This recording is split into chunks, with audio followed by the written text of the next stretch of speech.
watching Tulong Ko Pasa Mo sa TV5. Mga kapatid, isang espesyal na kwento ang inyong maririnig at mapapanood sa aming segment ngayon sa Tulong Ko Palaganapin Mo.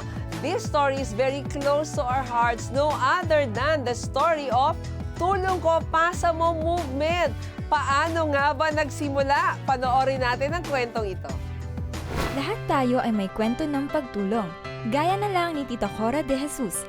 Ang kanyang simpleng pagtulong ay nakapagbigay inspirasyon sa isang mag-asawa na ngayon ay walang sawang pinapalaganap ang pagpasa ng tulong sa iba.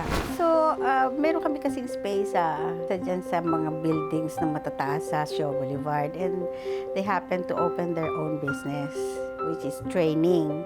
Ang husband ko una nakakilala sa kanila, and my husband said, "Why don't you talk with them?"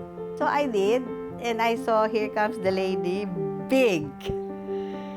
Because she was on her third child. So, ang nangyari doon, so we became close. Tapos sabi niya, "Tita, alam mo, pinapaayos namin yung bahay namin. Yung si Jeremiah, very sensitive sa alikabok, sa dumi." Tapos sabi ko, "Oh, bakit hindi na lang kayo dito matira?" So, they transferred. So, they had the aircon, they had the place for the yaya, stuff like that. So, ganon. I tried to make their stay there comfortable as possible, as I can. And at the end of the day, natapos na yung project nila. Sabi, "How much do we pay you?" Ha? Nagulat ako kasi wala sa isip ko yun. Sabi niya, "Wala." Sabi ko, "Ba't ako magsisingil sa inyo?" "Eh, bakit, tita?" Sabi ko, "Hindi ba? Bakit nga ba?" Tapos sabi niya, so they had that face, in the expression in their face na yung nagtataka. "Eh, wag na kayo magbayad." Eh, sabi, "Bakit?" "Ay, basta panoorin niyo yung Faith Forward, maintindihan ninyo." Hindi na ako nag-explain. Wala akong idea actually until tinawagan ko ni Abby, "Tita, alam mo yung ginawa mo nun? Ngayon, ganito na. Ang laki-laki na." "Ha?" Sabi ko, "Talaga, nakakatuwa naman." Sabi ko ganon. Yun ang reaction ko. Tuntua ako. And in a more spiritual note, I was so blessed. Ang inisip ko, hindi lang ako may kagagawan. Sila rin. Actually, sila talaga. Kasi binigay ko lang sa kanila yung bunhe. Yung binhing yun, pinagyaman nila.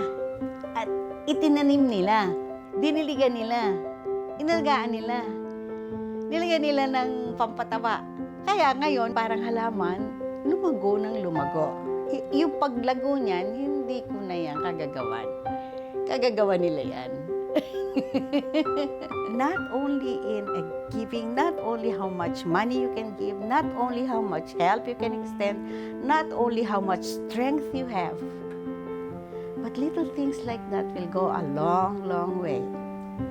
Pagka tumulong ka at ipasa mo, yung pinasahan mo, halimbawa 3 yan, yung 3 yan, magiging 9 na yan eh. Kasi yung bawat isa, magpapasa ng 3. O na 9 na. Yung 9 na yon, magpapasa na naman ng tagta-3. Ganun ang progression ng pasahan, di ba? Ganun din naman ang bayanihan. Nasa atin yan, nasa kultura natin yan eh.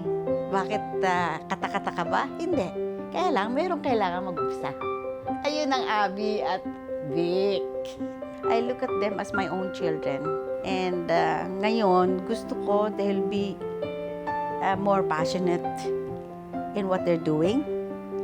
More courageous. Because pagka ganyan, maraming hindrances already. Especially they're growing and growing and growing, di ba? Palaki ng palaki. May mga instances na mahihirapan sila.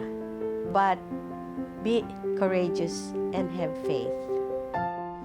Hi, sana na-inspire kayo sa kwento ni Tita Cora. Kapatid, kung ikaw ay nakatanggap ng tulong, ina-encourage ko kayo na mag-join in creating a chain of helping one another without expecting anything in return. Para mapasama sa movement ng Tulong Ko Pasa Mo, ipasa mo naman ang tulong na yung natanggap sa 3 pang tao para ang chain ng pagtutulungan ay magpatuloy. When you receive a TKPM Act, be a link and not an end. At para rin mapasama sa movement na ito, i-like mo naman ang Tulong Ko Pasa Mo sa TV5.